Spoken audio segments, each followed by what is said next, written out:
Imagine you are fast asleep. It's a cool night. Your belly is full, your tribe is safe, and then a low rumble begins.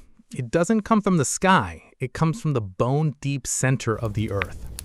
The solid ground beneath you, the one absolute unchanging rule of your entire existence, suddenly betrays you. The dirt roars, the trees whip back and forth like grass, the world is violently shaking and you have absolutely no idea why. You don't know what tectonic plates are, you don't know about fault lines. All you know is that the earth is angry and it feels like the end of the world. For an ancient hunter-gatherer suffering through a massive earthquake, this is peak terror, total psychological collapse.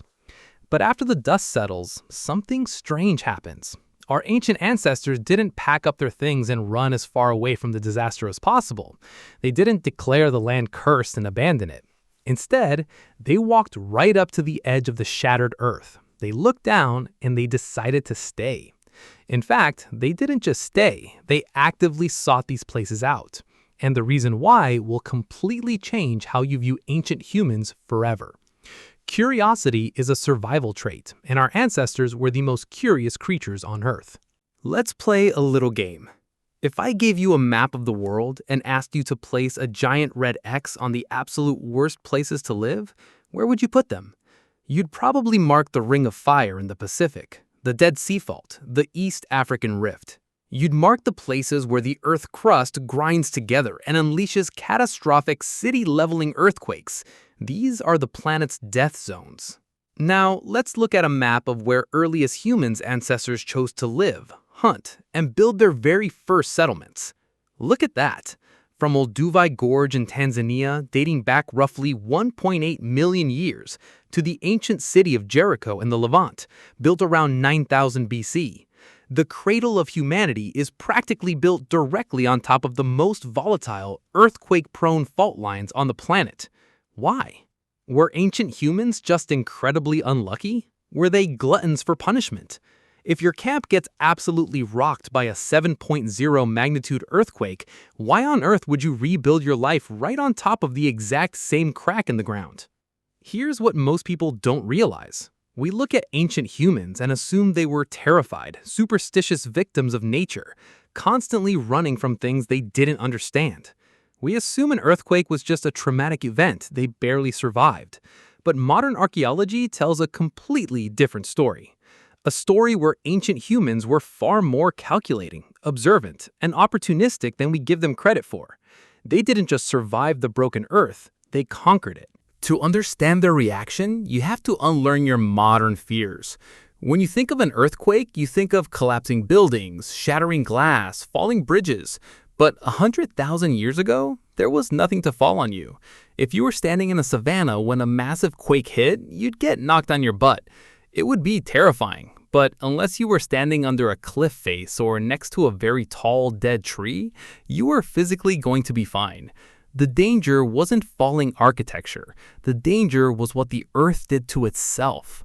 And to explain that, we need to talk about a terrifying scientific phenomenon called seismic liquefaction. In plain English, liquefaction is when a violent earthquake shakes wet, solid ground so incredibly hard that the water pressure inside the soil builds up and the dirt temporarily loses all its strength. The solid earth beneath your feet literally turns into a giant pool of thick, wavy liquid. Imagine your floor suddenly deciding to become a waterbed.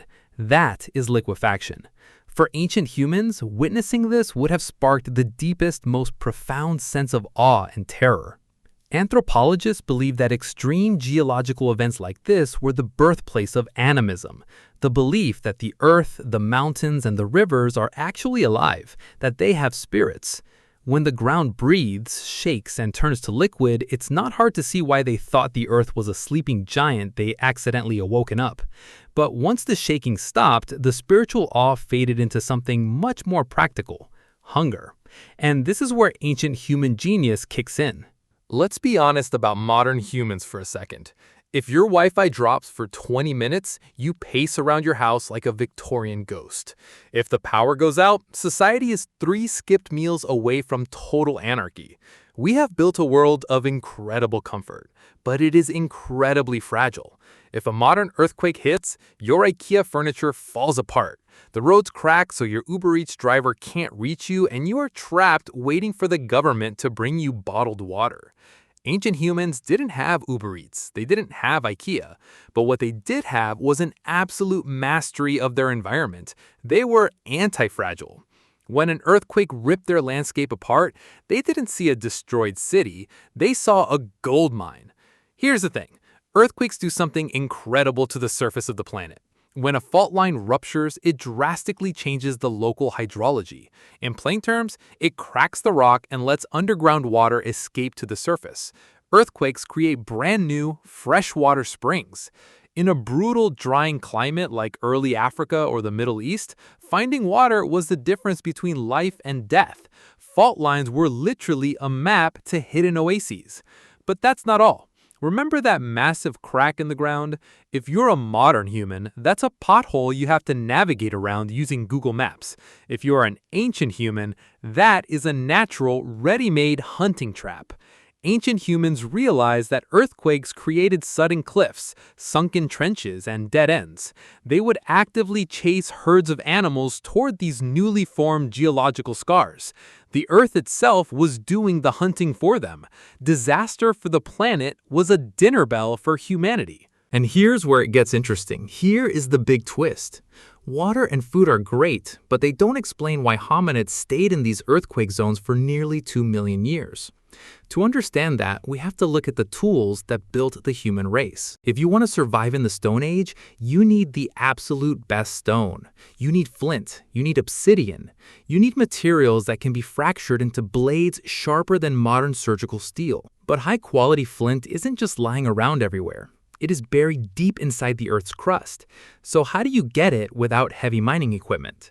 You wait for an earthquake to do the digging for you. Geologists and archaeologists studying places like the East African Rift have realized a stunning truth. Our ancestors didn't settle on fault lines despite the earthquakes. They settled there because of them. The continuous tectonic activity constantly churned the earth. It refreshed the water supply. It created complex terrain that gave smart bipedal apes a massive tactical advantage over faster, stronger predators. And most importantly, it constantly pushed fresh tool-making materials to the surface. These death zones were actually the engines of human evolution. The very things that terrify us today, the shifting tectonic plates, were the literal delivery system for the tools that allowed early humans to develop complex brains, build societies, and eventually conquer the globe. We didn't just survive the broken earth built us. So the next time your phone vibrates with an emergency alert or the lights flicker during a storm and you feel that ancient biological knot of anxiety tightening in your stomach, remember who you came from. Yes, an earthquake is a terrifying reminder that we are just tiny passengers on a very restless rock. But your ancestors didn't cower in the dark. When the world broke, they didn't wait for someone to come fix it. They walked into the rubble, found the sharpest piece of shattered rock they could find, and used it to carve out the future of humanity. They looked at the absolute worst nature could throw at them, and they saw an upgrade. Maybe that's the real difference between us and them. We build our lives to avoid disruption. They built their lives to capitalize on it. Thanks for watching.